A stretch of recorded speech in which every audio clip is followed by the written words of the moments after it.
Hey, everybody. Welcome back to the Move podcast, brought to you each and every day by Ketone IQ from HVMN. Talking about stage 2. Alain, where'd we go? Vitoria-Gasteiz to Saint-Sébastien. Vitoria-Gasteiz to Saint-Sébastien. That's right. And an unbelievable stage win from Victor Lafay, who really wasn't a surprise. Rode incredibly well yesterday, and if you believe what you see on Strava, actually set the KOM up that really difficult final climb yesterday. The other thing that's important to note, first stage win for Cofidis in the Tour de France since 2008. Now, I was on Cofidis, just as a reminder, going back, 1996 I was on Cofidis. I think that was their first year. They've been in the sport that long. And to wait 50, a French team, 15-year drought, and obviously their Super Bowl. Yeah, you got to hand it to the company of Cofidis for sticking around the sport for that long, being patient, and today pulling off one of the biggest wins, their biggest win in a long time. And smart. I thought Victor Lafay played it perfectly. I had a feeling yesterday that little riser with 3K to go that's the moment where if you had a group of 20 like they did, that you could sneak away. He got over that, and then he rode exceptional and outfoxed Jumbo-Visma and Wout van Aert. Yeah, I think when we were ready, I'd like to break down, I think, what happened in those final 3 kilometers once you're done doing a little business. Got to do a little business. Saw a couple of things I wanted to point out. Today's show brought to you by Element. Folks, you hear us talk about it all the time. It's summertime. It's time to sweat. It's time to get outside. And it's also time to replace all the stuff that you are sweating. Element is the real deal. 1,000 milligrams of sodium, 200 milligrams of potassium, 60 milligrams of magnesium.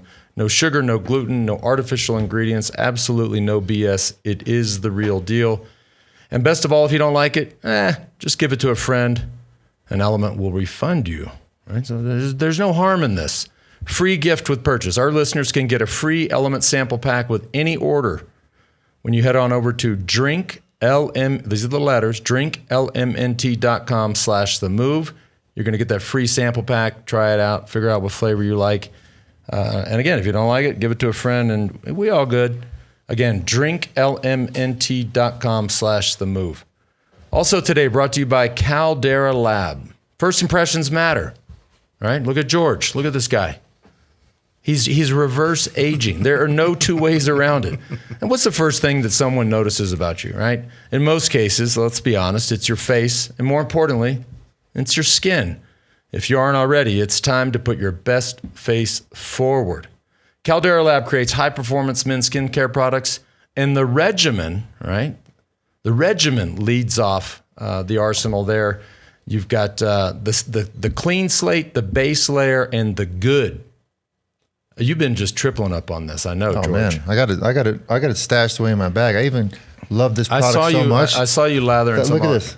I keep the soap in my bag as well. Soap's amazing. Everything they make is so great. You really are a diva. They even have the deal for the eyes, right? It's called the Icon. All right, it addresses the three most common skin concerns around the eye: fine lines, dark circles, and puffiness. We don't know. I've never experienced any of that. Not in the last 4 weeks, at least. Hey, I started using their eye stuff before they became on as a partner because I have that puffy look. Lady boners all around. Oh, man. We might edit that out. Anyways, get 20% off with our code THEMOVE. That's all. That's what JB's wife says. I just taught him that phrase. I know, and I have stolen it, and I say it every day. Anyways, 20% off with our code THEMOVE at calderalab.com. That's CALDERALAB.com. That's calderalab.com. Gets you 20% off with the code THEMOVE. Hey, I've got something related to Cofidis that just stick with me here, because we talk quite often about how, these cyclists, especially today, just have pencil arms, right? Mm-hmm. So back in '96, when I first met you and you started LAF, our mutual friend College, who was running the foundation, gave me one of your Cofidis jerseys. And it fit, except you would cut the sleeves. Your arms were so big, you would have the sleeves completely cut. Not cut off, but like underneath. No, I wasn't going chippo on it, but Yeah, just a little. Yeah. It shows you how much the sport has changed. I mean, Right. back then, you didn't really care if your jersey was flapping or if you customized the sleeves. But yeah, and now I think I'm back to having to do that all this gym time. But yeah. Do you still have it? That'd be a good. I might somewhere in a tub or something. Anyways, it really, really great ride on a classic course. Obviously, Classico San Sebastian has been around for a long, long time. It's a beautiful race. Typically, just after the tour, we saw a long breakaway with Neilson Powless, who actually won the race 2 years ago. So he probably felt like he was on home turf. We'll get into this in a second. Just sort of how the race unfolded. UAE's tactics, which I think a lot of people, or at least on our side, were questioning. Why keep it close? Why keep it just there 2 minutes when you know that it's going to come back, or just give the jersey away? I think I know Johan, that was top of mind for him. But beautiful stage. Yeah, it's in the World Cup, the Classic of San Sebastian, in a similar situation, we'd have 40, 50 guys at the end. So this is just sort of a testament of how hard this Tour de France has been thus far. 2 stages in, and there was only 25 guys in the first group. And the Classica is a lot harder too. We have some steep climbs now before the Yaskabel and after. So these guys have been going, and UAE and Jumbo have been basically in a boxing match, using the best guys, their best guys, Laporte. You're seeing guys like Soler, one of the best climbers in the world, having a position Pogačar on the flats before the Yaskabel. There's a lot of stuff going on where you kind of scratch your head going, why are they going so hard right now? It's like they didn't get the memo. This is a 3-week tour, which you guys are always reminding everyone. The leaders of their teams, Pogačar and Vingegaard, are great bike handlers. They don't have to have their whole team at the front pulling full gas all the time. Yeah, certain sections when it's twisty, windy, big climbs coming, of course, but they're doing it the whole day. We haven't really seen that. I just looked up Wout van Aert's Strava file from today. And just as for context, and for y'all who sit at home and nerd out on Strava and go out and ride it, you probably look at distance or maybe you compare yourselves on some climbs. I always go out, especially here in Aspen. I just kind of base it off vertical feet climbed. Like if I on a regular day, if I can ride for a couple hours and climb 3,000 feet, I'm like, all right, I'm gonna have some dessert. I feel like I earned something. We talked about yesterday in stage 1 of the Tour de France, they climbed 11,000 feet, unheard of. And today we're talking about this. We didn't even talk about the vert.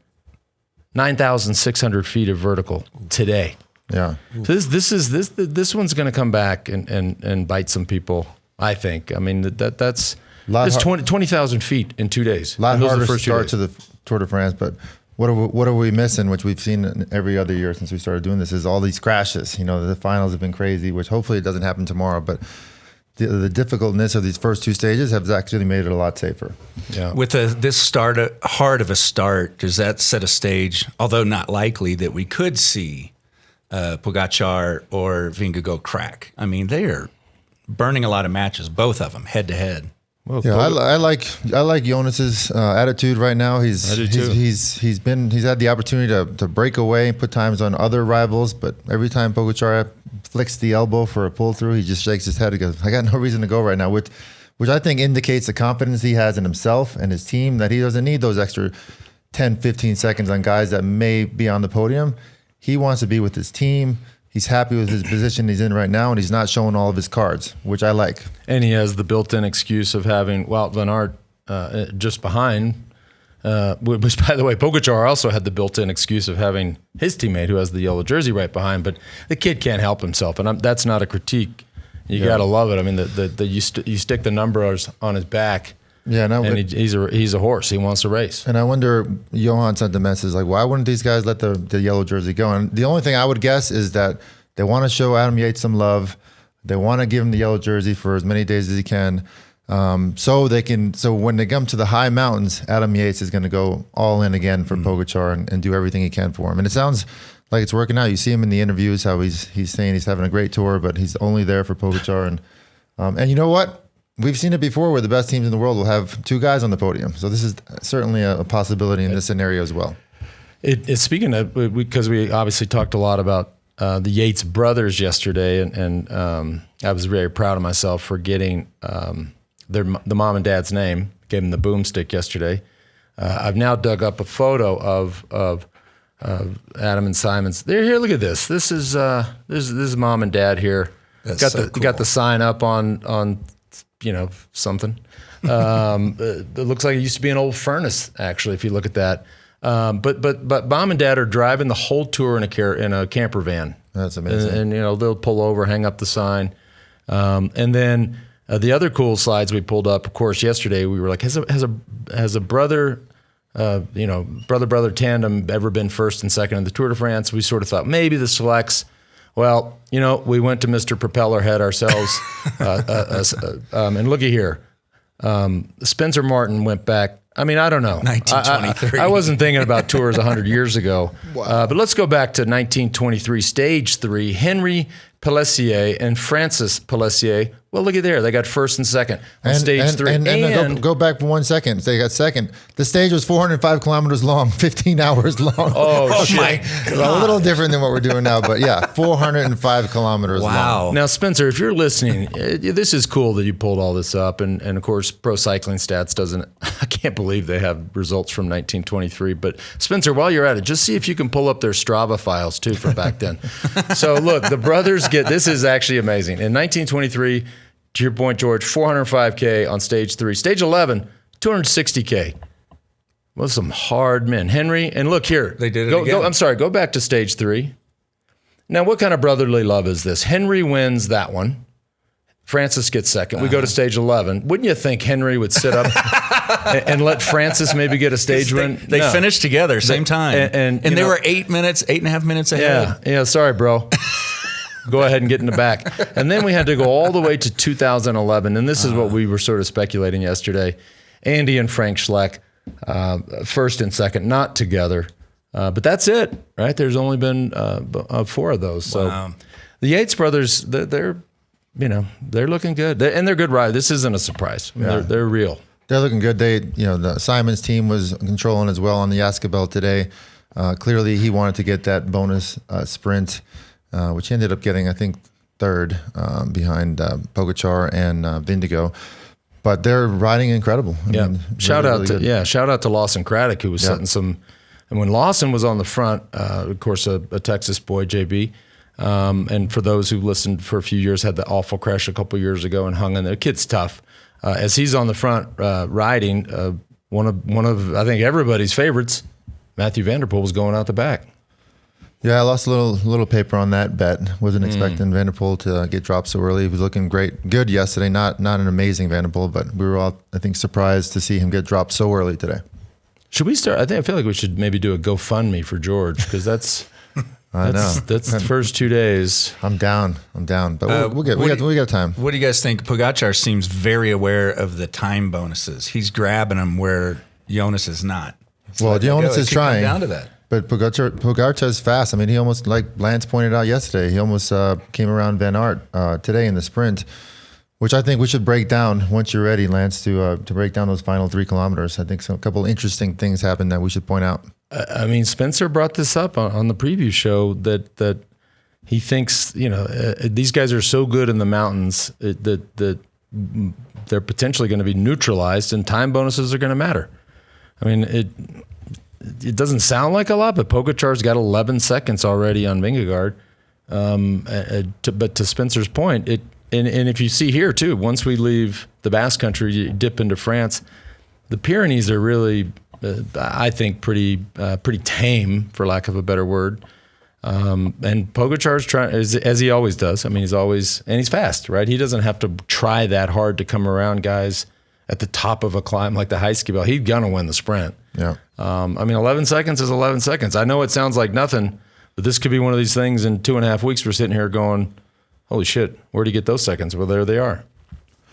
For sure. But we have, Vindigo went for the sprint today, and then, like we mentioned earlier, he sat up. He didn't want to keep going like Pogačar did, which it could indicate that he has confidence that he'll be able to ride away from him on the steeper stuff And of later course, on in the tour. was there just one time bonus, or was there? Today there was one, I believe. on the top. I don't know if that's. We should know those things. But A couple of things that Powless pointed out in his interview.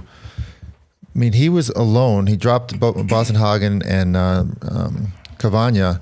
Had to go out alone on the flats leading up to the Yaskabel, and he said something super interesting as he's going up. He said, "I was only able to ride threshold."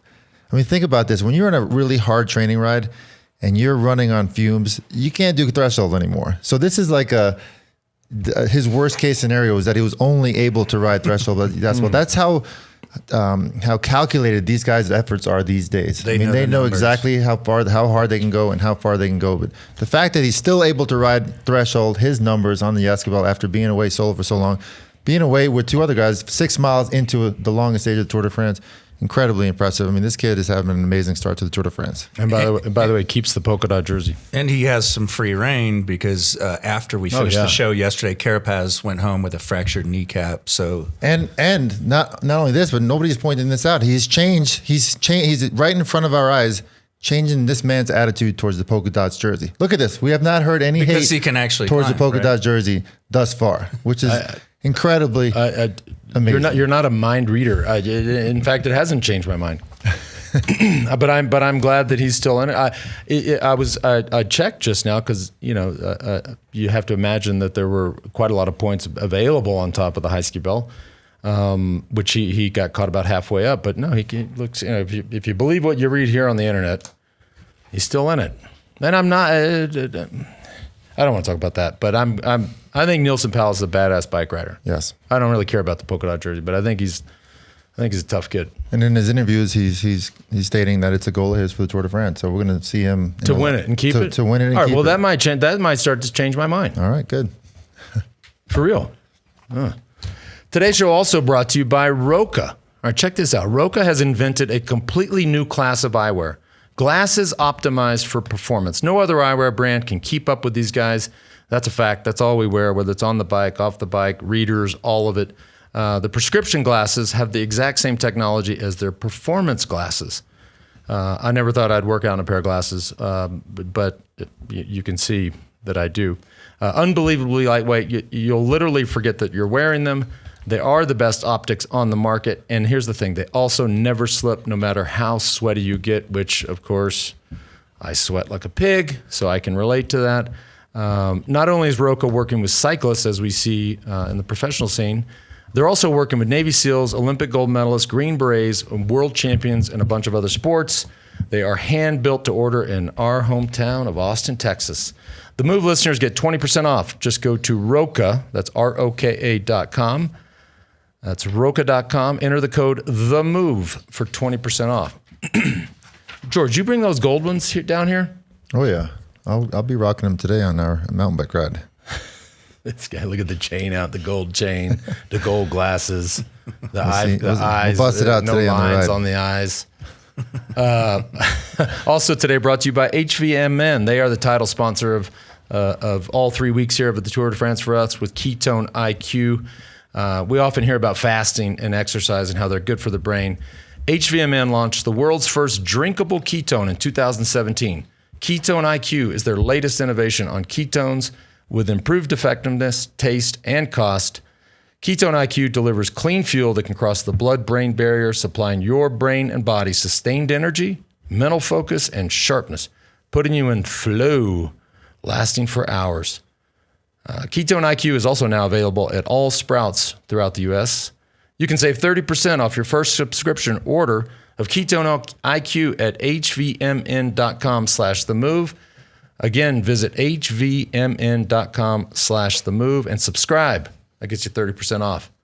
Also today, AG1. This is another really daily go-to. It's funny, all these things are like daily things for us. This isn't no shit. Like, this is real day stuff, right? Just start the day with AG1. You end the day with Caldera Labs. You do your ride with Element. That's amazing. I love when it works out like that.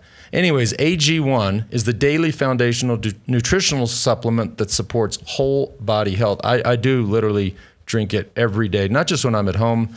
I got my big tub, but they have these travel packs, which actually are sitting right here, that you can take on the road. And you just dump it in a water bottle or whatever you bring with you and start your day off right.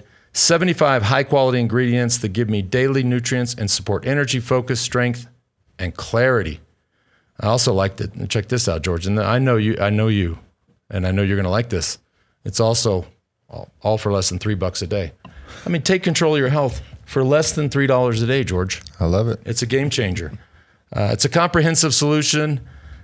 This comprehensive solution is what you need from your supplement routine. Go ahead and try AG1 and get a free 1-year supply of vitamin D and 5 free AG1 travel packs with your first purchase. Go to drinkag1.com/themove.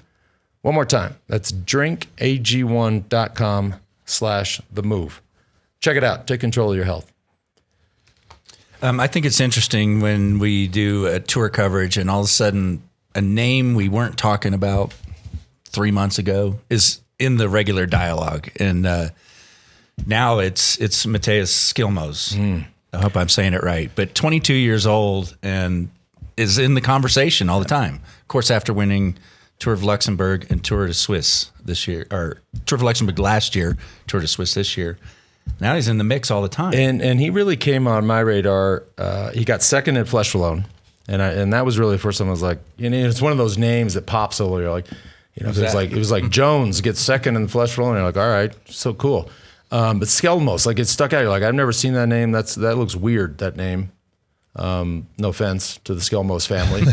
but it was the first time I noticed him. But he was also ninth in Liège-Bastogne-Liège. If you look at the arc of his season, and I'm just sitting here looking at how the season has went, it's a pretty classic run-up. Like if I think back to my run of the tours, I knew that I always had to start. I didn't really care about all this stuff in January, February, March, but come April, right, whether it's Liège, Amstel Gold, Flèche Wallonne, you want, and then obviously into either Dauphiné or Tour Switzerland, I knew I had to start being at the front of the peloton or the front of the race in the action, certainly no later than Amstel Gold race. So here's that. I mean, he was 8th in Amstel Gold. He was 9th in Liège-Bastogne-Liège. He was 2nd in Flèche Wallonne. He won the Tour of Switzerland. I know Spencer talked about him being young and perhaps, might be running out of fuel for a 3-week race. Mm-hmm. I don't know. By the way, all these guys are young. Yeah. And he's there. If one of these consistent themes of ours is, who's, if we're going to talk all day long about Vingegaard and Pogačar, who's number 3? Boy, I feel like he's got to start trickling to the top. He's looking good, and I think he's had kind of a classic run-up. And he's riding aggressive. He's attacking. He's trying to win stages, which I think is a good segue into those final 3 kilometers today, where we saw Pidcock put a big move in on that little riser that you were mentioning. And he probably would have gotten away. I know our head of HR was super excited about it. She had a little paper on the Pidcock winning, but who chased him down? Wout van Aert. Yep. Wout van Aert was, I think, it's easy to sit back and critique what happened in the finish line. Perhaps he was a bit too confident. He was obviously the fastest guy in that group. Still had 4 guys from Jumbo on the team. But I feel like where he made the biggest mistake, and I'm sitting there watching it 1,500 meters to go, I think it was Kelderman or his other teammate Thies Benoot went back to the front to get it going for the last 1,500 meters. What Wout van Aert does, which I'm watching it and I sort of start cringing, he gets right on his wheel. Well, what should have he done? I mean, it's his teammate. Worst case scenario is his teammate gets away and wins the stage. He should not have gotten on that wheel. He should have just let him go, jump 4th, 5th, 6th wheel, where he's able to have more control, able to have more visibility on who's going to. It's clear. Everybody knows that Wout van Aert is the fastest guy in that group. So what do they have to do? They have to attack from behind, which is what we saw Victor Lafay do from the last in that group of 25 guys. He came with speed. And it doesn't matter how fast you are, with 1,300 meters to go, Wout van Aert, he can't go at that point because you got Pogačar on your wheel and you got the other guys that if you're leaning it out from that far to go, you're going to get beat. So that was, in my opinion, the biggest mistake there was getting right on his teammate's wheel was still such a long way to go where he could have just easily let him go and let the other guys chase him down. And I think it just reiterates how smart Victor Lafay raced today. Right? You had Pidcock go, Wout van Aert chased him down. You had Skjelmos go, Wout van Aert chased him down. And he just waited. And there's always that moment in time where there's that lull and you're like, okay, I got to go. Right? He knows he's not going to win the sprint, so just send it. I mean, it was a very smart race. And very smart race, nothing to lose. I mean, the best case scenario, he would have gotten top 5, top 10, but with that attack, he was able to pull off a dream win. Yeah, that's for sure. And for that team, oof. Yeah, massive day for Cofidis. Big day. So who else, you're throwing his Skjelmos in for that 3rd podium spot. Who else is still looking good in that arena? Hindley's up there. Yeah, Hindley's still up there. Landa, Look at experienced. Landa. Look at Landa. Nobody's talking about GC Landa. guy. Yep. We've got the Yates brothers, both of them, clearly huge potential to be on the podium and racing like they want to keep the podium. So there's still a massive battle going on for the podium. Gadu, who was fourth place last year, all still together, and none of them showing weaknesses thus far for the top 3 spots. I've got trivia. Oh, good. Somebody could win a Ventum bike, an NS1, complete NS1. First, before I give you the question for today, I'm going to ask you guys the one from yesterday. I don't know if you did your homework. I did not. No, I did not. I did not. Yesterday's question was, what is the highest mountain pass in this year's tour? Can I do it real quick? No, that wouldn't be fair. I did not do the homework. It's in the French Alps. I got it. I'm like, Trebek with the answer in my hand, all cocky. Rest in peace. Go for it. No, it was the answer from yesterday was the, I'm probably mispronouncing it, Col de Izeran. Oh, yeah. Izeran, 2,770 meters, just over 9,000 feet. Ooh. It's funny,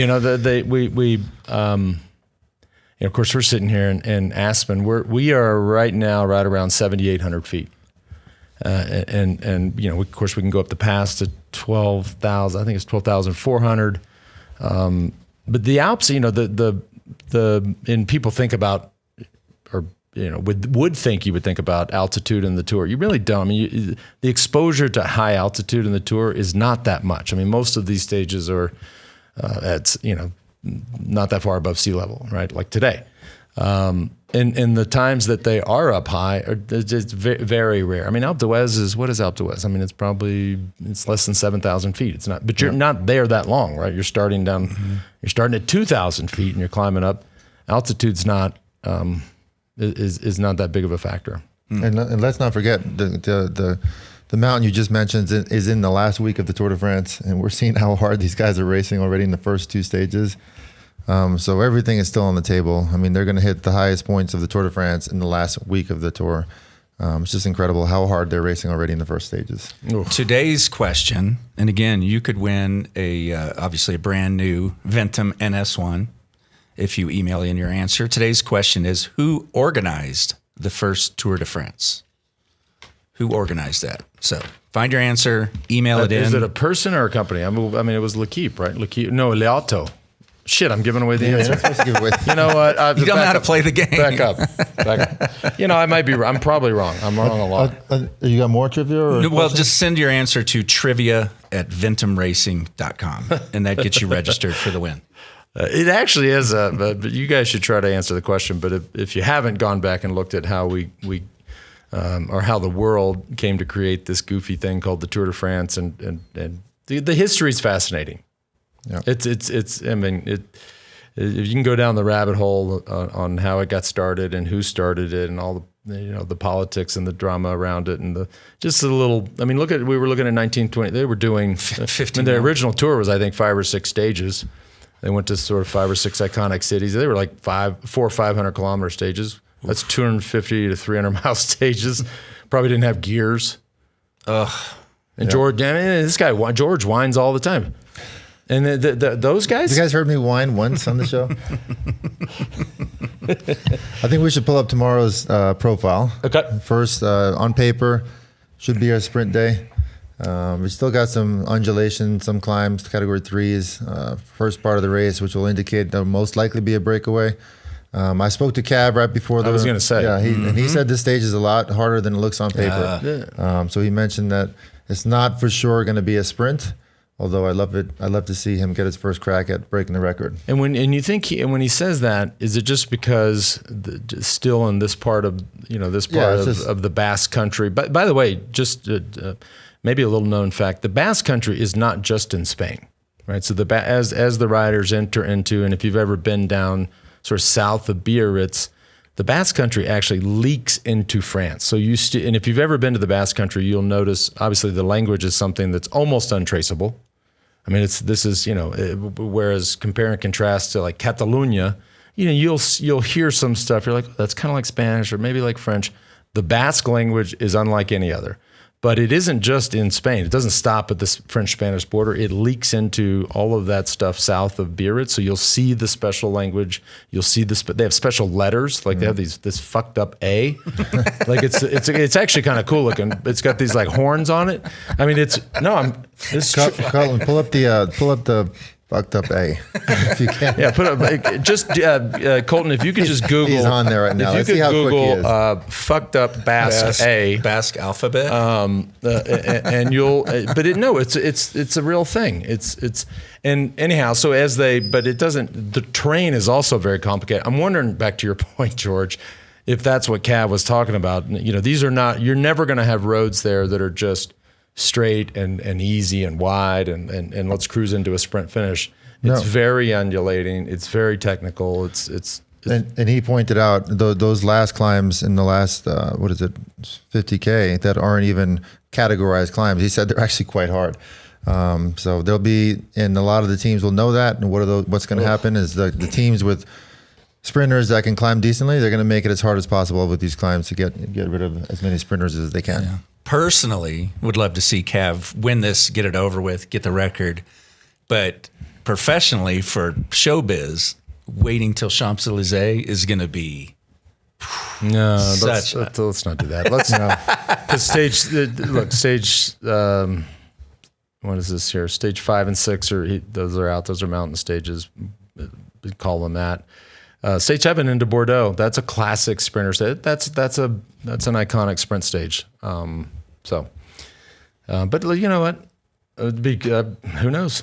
He looks good. I mean, he looks fit and he knows how to stay in front. And has hopefully had relatively two easy. I say that in quotations. Tour de France stages, no pressure. 20,000 feet in 2 days. I know, but able to ride at his own pace. We had teammates surrounding him, which I love to see that the team is really going all in for getting him to the finish line.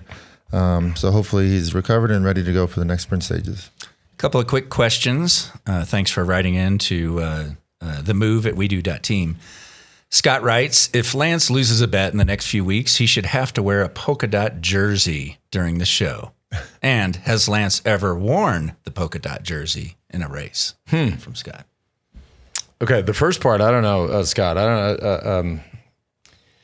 It would have to be something. It would have to be a serious bet for me to wear a T-shirt that's got, or even a jersey that's got polka dot. I do think I had to wear it, and I stress had to, because the tour always wants the jerseys present in the race, even if you're not leading the category. I mean, you'll see, like obviously Pogačar or Vingegaard are the best climbers in the race. If they had the lead in the polka dot jersey, but they also had the yellow jersey, and then they're going to kick that down to whoever is second. And there's probably some priority there on how, even if Pogačar's in the white jersey still, which is to me remarkable that the kid's still a young rider technically. Right. And then it would kick down. Anyways, they want the jersey there because some sponsor has paid a lot. Whoa. Is that can't see it right in Colton? You beat Colton to that? No, he got it. He sent it. Oh, so was that from the that was from the Tour l'Avenir? That was from the Tour l'Avenir in 19. Correct me if I'm wrong. There was a stage which I kind of sort of remember that you were either in the polka dot jersey or the yellow jersey, and you didn't want to wear it to start with it because you got it through a crash. No, that was the yellow. So they made you stop and put it on. Zabriskie crashed in the TTT and so lost the jersey. And I thought that's you don't want to take the yellow jersey because somebody crashed, and then that didn't go. I think Jean-Marie LeBlanc or whoever were like, pull over, son. Yeah, you're putting this on. But, the next question is related. But I think I did wear it in the Tour, the polka dot. I had to wear it one day in the Tour. Maybe that was the green one. Head of HR is Googling away over there. Oh, look at this. Boy. Okay, next. Next question's related to jerseys as well.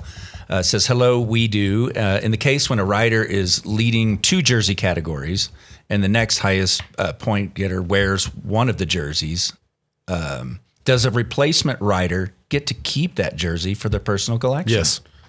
Nice. Yes. Okay. Thanks, Aaron, for writing in. Yep. If you have a question for an upcoming show, just send it to TheMOVE at WeDo.team. Absolutely. Yeah, that was quick and easy. That was dirty. Hopefully, Quick, dirty, easy. Hopefully, we watch history tomorrow. Who knows? Let's keep it. It's on paper. It's certainly his first opportunity. Yep.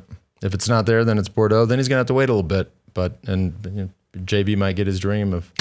I'm not in that camp, JB. I'd rather we get this over with, and that would be too stressful. Yeah. Cool. All right, everybody. Thanks for tuning in. We'll see you tomorrow for stage 3.